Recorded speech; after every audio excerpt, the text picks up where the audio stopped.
Boa tarde a todas e todos. Mais uma vez aqui no História Contrapelo 2. Deixo um recado para vocês que me acompanham nesse canal, que o outro canal, História Contrapelo original, vamos dizer assim, ainda existe, só que eu não tenho mais acesso àquele canal devido a alguns problemas técnicos, e aí eu tive que criar esse novo canal. Mas ele continua na mesma pegada, na mesma linha, e a tentativa de sempre trazer assuntos que dialogam com a nossa realidade, a realidade do Brasil. Hoje eu vou falar sobre a história do café, né? Trazendo as suas origens, trazendo aqui para vocês, dialogando sim também com a história do café no Brasil, sobretudo, mas aí trazendo as origens, o desenvolvimento, né? Da onde surgiu esse hábito de tomar um cafezinho durante a parte da manhã, após o almoço, enfim, e muitos outros momentos que acabam sendo convenientes para nós. Gostaria de dizer então de primeira mão que essa aula tem a ver com a história econômica, tem a ver também, acredito, com o que a gente chama de história da vida privada, alguma coisa ligada ao cotidiano, aos costumes, até a própria história cultural, ou história social da cultura, que seja. Mas que a realidade é isso, ele é um todo, onde todas essas partes dialogam e estão ali em constante contradição também, para explicar a nossa realidade. Então, gostaria de começar falando sobre a origem do café. O café é uma planta de origem africana. Muitos não sabem dessa informação, mas o café ele surgiu ali na Etiópia, o que é hoje a Etiópia, né? E temos aí alguns indícios, temos aí algumas fontes do padre Khaldun, né? Um religioso ali daquela região africana, onde ele relatou nos seus escritos justamente sobre o cultivo, o plantio do café, né? Café que tinha ali o termo, né? Ligado à questão da linguagem, que seria Kauá ou Kadoé, enfim, essas outras variações e terminologias, ao ponto de depois se criar, né, a palavra propriamente dita do que seria o café. E aí, né, como surgiu ali o plantio em loco na região do continente africano, na Etiópia, ali naquela localidade, depois com a expansão dos árabes, que eu já falei aqui em outro vídeo, na verdade no outro canal História Contrapelo, eu falei sobre a arabização, o processo de arabização, de islamização da África, sobretudo do norte da África, o que é hoje a Argélia, a Tunísia, o Marrocos, também parte do Egito e outros países ali que a gente, que parte da historiografia sobre a África denomina de África branca, entre aspas, né? Ou Maghreb, que seja, que é essa região que teve grande influência dos árabes, né? Os árabes que vieram da Península Arábica no século VII, e aí vieram descendo, conquistaram parte da África, no norte da África sobretudo, e aí foram os responsáveis por difundir essa planta, difundir o café para o mundo, sobretudo para a região do Oriente, ali o que era o Império Romano do Oriente, do que já foi, sobretudo Constantinopla, que hoje é Istambul, a capital da Turquia. Então nós tínhamos uma produção de café, o que é hoje o Iêmen, no Sudeste Asiático. Tínhamos também no Cairo, que é a capital do Egito, né? Uma cidade de grande dinamismo, né? Comercial e urbano. E tínhamos também em Meca, que foi ali a capital do Islã, né?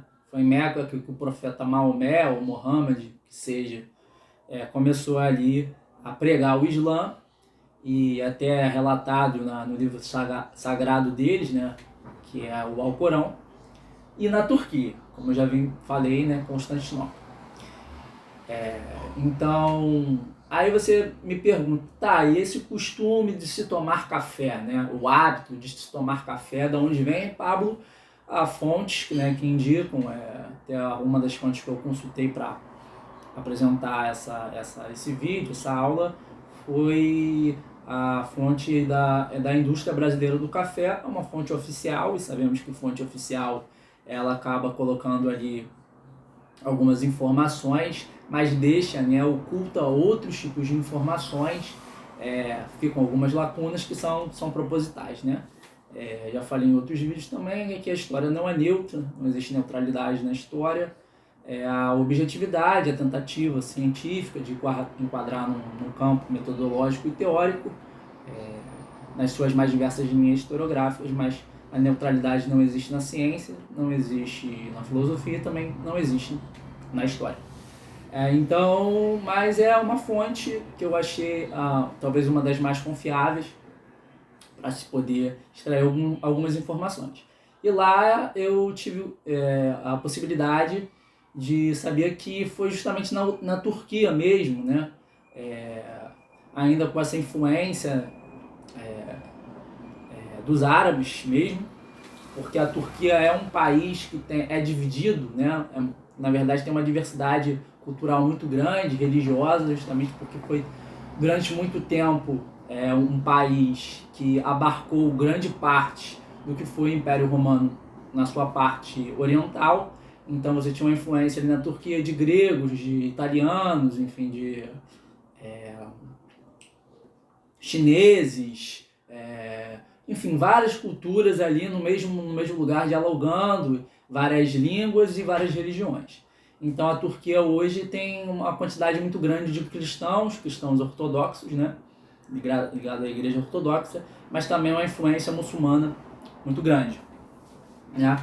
Então, ali o hábito de se tomar café, inclusive as próprias cafeterias que existiam, tanto em Meca e depois ali na região do que era Constantinopla, foram sendo construídas, e as pessoas que ali estavam, comerciantes sobretudo, que faziam parte desse comércio na região do Mediterrâneo, enfim, nas outras partes, onde o comércio transatlântico e intracontinental acontecia,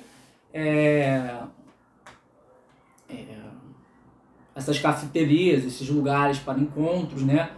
Como a gente vê até hoje, né? O costume nosso, o hábito de sentar, tomar um café com a família, com os amigos, trocar ideia, né? O que a gente chama de trocar ideias, trocavam também ideias, né? Sobretudo esses comerciantes que estavam ali responsáveis por esse processo dessas trocas no comércio de exportação. Então, em Meca, na Turquia também, os primeiros indícios daquilo que nós hoje temos, daquilo de costume e que passou a fazer parte, né, a participar dos nossos hábitos, né, da nossa rotina, da nossa vida. Então, depois assim, no século XVII, os holandeses que já faziam o plantio do café na ilha de Java, depois em Sumatra também, que são algumas ilhas ali. Java, se eu não me engano, não é uma ilha no Oriente, mas posso estar enganado, enfim, não confira essa informação. Trouxeram a planta, né, para as Américas. Então, no caso, para a América, na região central ali, no Caribe, e até na própria América do Sul, como a região das Guianas. Então, no Brasil, ela chega no século XVII também, trazido da Guiana Francesa, que até hoje é um país, na verdade, é um país que é como se fosse o que é Porto Rico hoje para os Estados Unidos, é um protetorado. é um país que pertence, na verdade, quase uma colônia, uma neocolônia pertencente à França. E naquela época, o café foi trazido, né, da Guiana Francesa por Francisco Palheta, né, que é um sargento-mor ligado ao Império Português, trouxe para o Brasil, para a região do que era a província do Grão-Pará. Então era um órgão, um sistema, um órgão administrativo que compunha ali, né, a região do Pará, do Maranhão, enfim, sobretudo esses dois estados era o que era a província do Grão-Pará. E aí nós temos o desenlace disso, temos o desenvolvimento disso para o século XVIII, na Europa, por exemplo, que a questão do café estava muito ligada à revolta, ou ao sentimento de contestação do que era o que existia, que a gente conhece muito bem na historiografia, que a gente chama de Antigo Regime, né? Contestado pela Revolução Francesa, que aconteceu em 1789, a principal revolução burguesa da história, que marca ali a contemporaneidade. Então, assim, se reunir nos cafés, estar ali naqueles espaços de sociabilidade, era, vamos dizer assim, palco da subversão, palco do radicalismo, palco de revolucionários. Então, o café foi associado isso, a ideia de revolução, a possibilidade, né, de você ser imbuído de ideias subversivas, radicais, que eram contrárias à monarquia francesa, à monarquia inglesa, enfim, e tantas outras monarquias, como a própria monarquia portuguesa e a monarquia espanhola, que eram aquelas, né, Portugal e Espanha, que dominavam aqui as Américas antes dos processos de independência na América Latina e do Brasil. Então, era associado a isso, né? Mas aí no século XIX, o processo de expansão da cafeicultoria, né, da monocultura cafeeira no Brasil aconteceu, né, cada vez mais a partir da segunda metade do século XIX, e se inaugurou o que nós conhecemos como ciclo do café. Embora, como o próprio ciclo do açúcar e o ciclo da borracha mais tarde, o ciclo do algodão anteriormente, e o próprio ciclo do ouro no século XVIII, são, vamos dizer assim, são processos, né, produtivos que não estão isolados, embora a parte da historiografia, até como o próprio historiador Caio Parado Júnior, de Formação Brasil Contemporâneo, dizia que eram culturas ali que não estavam ligadas, não tinham uma correlação, existia um isolamento muito grande entre essas regiões, que não havia uma comunicação, né, entre essas várias partes do Brasil no que tange, né, as várias monoculturas que aconteceram, né, ao longo do Brasil, cada uma na sua localidade. Mas o que eu estou querendo dizer é sim, que essas produções, embora tivessem, e até hoje tem, né, um foco de mandar para o mercado externo, uma produção também que é feita em larga escala, no latifúndio, e naquele momento, até a abolição da escravatura, que foi em 1888, focada no trabalho escravo, né? Então hoje, isso tudo que eu falei para vocês, do mercado externo, da produção voltada para o mercado externo, de um único produto, latifúndio, né, e com o uso de mão de obra escrava, a gente chama classicamente de plantation, né, o modelo produtivo do plantation, que alguns ainda defendem que existe no Brasil hoje, só com a única diferença que é a introdução do trabalho livre assalariado. Então, nós temos no século XIX, na segunda metade do século XIX, o início do ciclo do café, né? E depois, quando a expansão do café, que começa, na verdade, no Rio de Janeiro, depois vai para o São Paulo e para o Oeste Paulista, aquilo que nós acabamos de dizer de expansão de marcha para o Oeste, né? No caso do Oeste Paulista, para não confundir com a marcha para o Oeste lá norte-americana, embora algumas características ali possam ser, vamos dizer assim, a título de comparação, né? A gente pode colocar que são semelhantes, né? Mas a marcha para o oeste paulista, onde um solo mais agradável, mais propício ao clima, terras férteis, né, que não se esgotavam tanto, porque esse plantio muitas vezes era feito com trabalho rudimentar, com técnicas simples, né? É diferente do que hoje acontece, que é um grande investimento, né? E também uma utilização de um maquinário, né? Uma alta tecnologia, uma pesquisa em cima disso. Isso naquela época era feito muito com trabalho rudimentar e ajudado pelo trabalho escravo, assim, tanto na plantação, na colheita, né? Do café. Então você tem ali, né, essa expansão para São Paulo, que passa a ser o principal produtor naquela época, tanto que depois no século XX a república que se dá após os primeiros governos militares passa a ter justamente uma hegemonia do estado de São Paulo. O principal produtor no século XX, no início do século XX até 1930, ali um pouco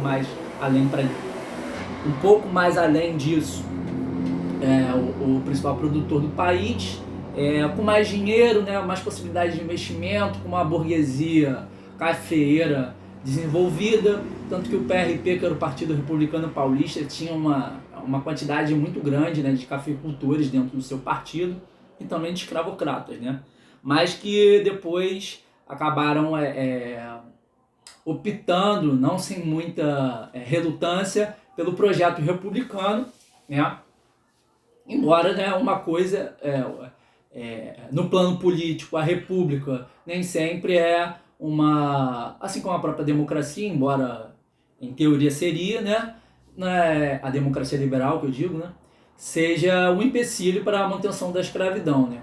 Então tivemos o próprio caso dos Estados Unidos, que teve a sua independência em 1776 e só foi abolir a escravidão no ano de 1867 ou 68, que foi o final da Guerra Civil. Então, assim, a Revolução Francesa também, em 1789, e manteve a escravidão no Haiti, que era uma colônia, que teve que fazer a sua própria revolução, a única revolução escrava na história que deu certo, pelo menos até certo tempo.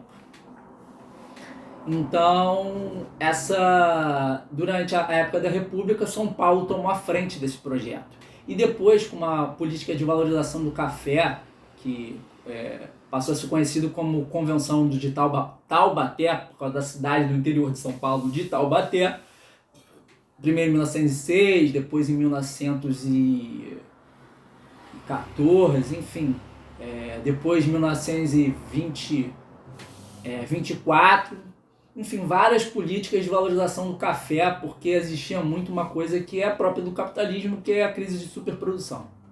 Quando você tem muito produto no mercado e pouca gente para consumir esses produtos, a tendência é que haja crise, porque vai desvalorizar cada vez mais o produto e isso vai gerar uma crise que afeta depois a moeda, a uma desvalorização, a uma crise geral, que isso despenca o preço do produto, né, e faz justamente com que haja uma crise que sai da esfera econômica para a esfera social, né? Isso provoca desemprego, provoca uma série de outras coisas, desigualdade social, enfim, miséria e etc. Então você tem a política de valorização do café, né? E você também tem um acordo que a gente conhece para a historiografia, pelo menos mais tradicional, como política do café com leite, né? Que era São Paulo e Minas Gerais fizeram um acordo onde presidentes paulistas e mineiros se revezavam no poder, ou se não paulistas e mineiros, mas indicados por paulistas e mineiros, se revezavam no poder. Isso de pelo menos aí durante 20 anos, né? Até o que a gente chamou também, a historiografia chamou de Revolução de 30, que é quando Getúlio Vargas assume o poder no Brasil. Então, esse processo produtivo da monocultura cafeeira no Brasil acontece do século XIX, tanto na época da monarquia, na segunda metade do século XIX, né? e tem, vamos dizer assim, o seu auge durante a República. E nesse fator de produção, né, dessa economia, algumas características são evidentes, e são evidentes até hoje, porque o Brasil é o principal produtor mundial de café, né? O Brasil, segundo dados de 2020, 1º de março de 2024, até de fontes também do ano de 2023, né, no ano passado, colocava e coloca o Brasil no primeiro, né, o primeiro lugar no ranking mundial. O Brasil produz 66,4 milhões, né? É a produção do Brasil em relação ao café. Depois vem o Vietnã, depois vem a Colômbia, aí temos aí a Indonésia e temos também a Etiópia, que foi da onde veio o café, né? É originária lá da África, tá? É o 5º produtor mundial de café. Então, algumas características ainda são muito evidentes. E essas características, elas fazem parte de uma estrutura socioeconômica que deflagram, ou pelo menos que significam aquilo que nós chamamos de dependência. Tá? Dependência econômica. O Brasil não é um país dependente politicamente, porque conseguiu essa independência no ano de 1822, lá no século XIX, com Dom Pedro I, filho da Casa de Bragança e tal, ficou, depois veio Dom Pedro II, começou o Império, mas o Brasil é um país, país economicamente dependente, porque desde a época lá da colônia até a da sua constituição enquanto país, é um país produtor de artigos primários, é o principal produtor de café, é o principal produtor de alumínio e de ferro, é um dos maiores produtores de petróleo do mundo, enfim, é o principal produtor de laranja, enfim, vários artigos primários, né? Tanto na questão dos combustíveis quanto dos alimentos. O Brasil é um país agroexportador. E nessa balança comercial favorável, daquilo que deveria existir uma balança comercial favorável, mas ela é completamente ilusória, até porque o preço, o valor daquilo que se exporta é bem menor do que aquilo que se importa, que são artigos manufaturados. Então, hoje, o principal produtor de commodities no mundo, um dos principais é o Brasil, e um dos principais consumidores dessas commodities são dois países, Estados Unidos e China, que são as duas economias mundiais. A primeira e segunda economias mundiais. Eles determinam o que é o valor, né? Ou melhor, o sistema capitalista nosso mundial que determina o que é o valor dessas mercadorias. Então, há uma troca desigual, há um desenvolvimento totalmente... uma troca desigual, uma troca entre essas potências, entre esses países totalmente desigual e que norteia, que condiciona a nossa dependência. Então, as 4 características que eu tenho aqui para falar para você em relação ao café e que perduram até os nossos dias de hoje são 4, né? Eu já falei, né? Monocultura, que na verdade não é mais monocultura. Desculpa, não é mais monocultura, nós temos uma policultura hoje em dia. Mas, mesmo assim, as outras 3 características que estão ali relacionadas determinam, muitas das vezes, ainda uma prevalência da nossa dependência, que é o latifúndio, né? Temos também a questão dessa produção para o mercado externo, um foco cada vez mais e quando se fala em independência econômica, precisa se dizer algumas coisas assim, que está ali no bojo, né? A falta de uma soberania nacional. Nós não temos projeto de nação, né? Os últimos governos aí não colocam isso em pauta, né? E assim, tanto os governos de esquerda quanto de direita não tem projeto de nação. Isso é nítido. Então, tudo que se fala em relação a justamente essa troca desigual, a superexploração do trabalho, que até o próprio Eduardo Galeano, um livro famoso que eu estava aqui lendo para poder montar essa aula, As Veias Abertas da América Latina, fala na página... Fugiu aqui, deixa eu ver. Na página 128 até a página que é Braços Baratos para o Café, na página 128 até a página 151, mais ou menos, um pouco ali, vai falando dessa influência ou dessa dependência, né? Tanto no Brasil quanto na América Latina, nos países da América Central. Né? Eu falei da Colômbia, no caso da América do Sul, mas a gente pode citar vários outros países da América Central, como o Panamá, que também tem uma produção é um dos melhores cafés do mundo, vem do Panamá.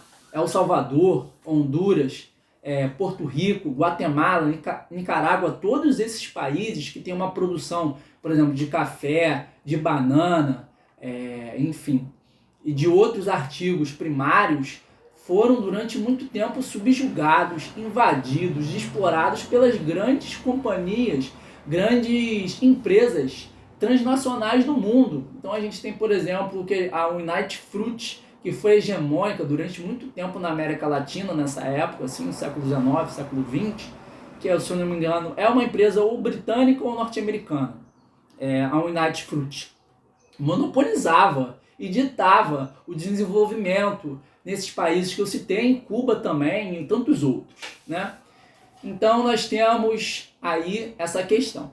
E aí eu gostaria de colocar para vocês o seguinte, que o Galeano também fala nesse livro da América Latina, que ele fala o seguinte, pasmem, quem determina o preço, o valor, na verdade, dessas trocas desiguais, ou melhor, o que é mais benéfico para o Brasil, não quem estipula isso não são os produtores desses produtos, seja o Brasil, seja a Colômbia, e sim são os consumidores. Quem é que determina então? É a Europa e é os Estados Unidos. Os Estados Unidos consome do Brasil 8 milhões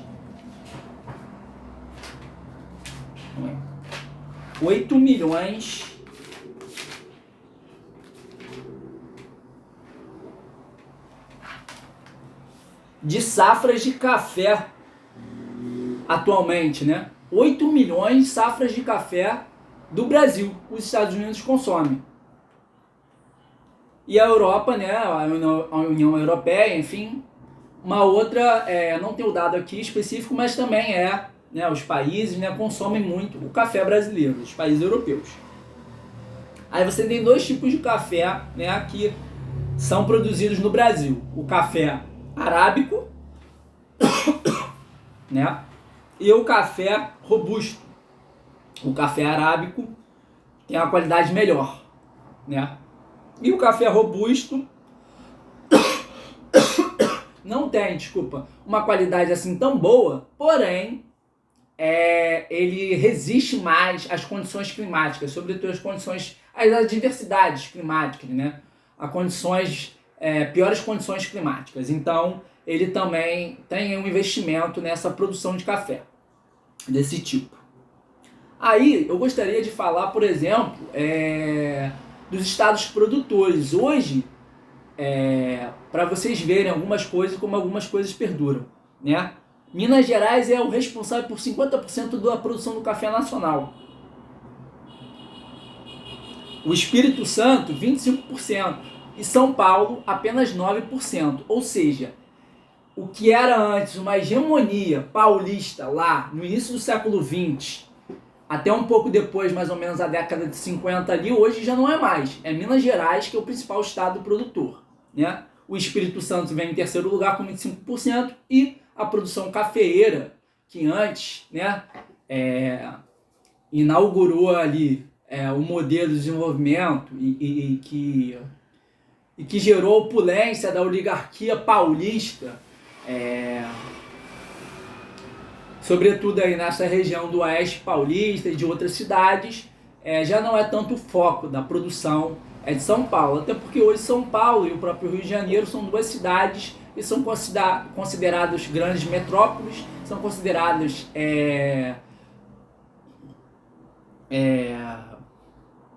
cidades que são referência no mundo, né?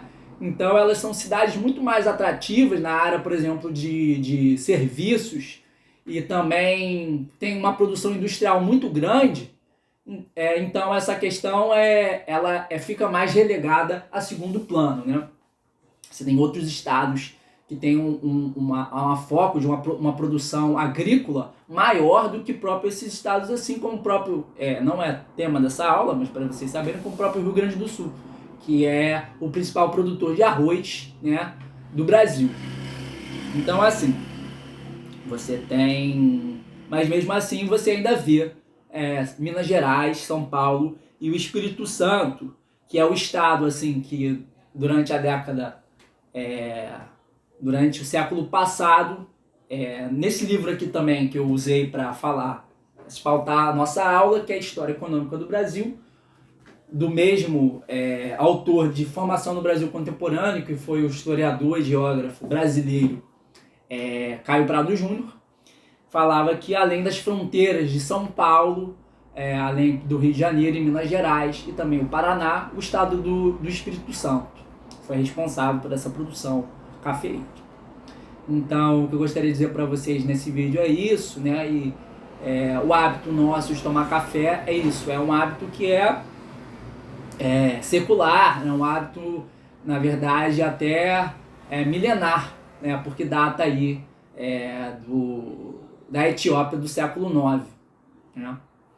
Então, e que essa estrutura de dependência, ela está muito arraigada na nossa realidade ainda, né?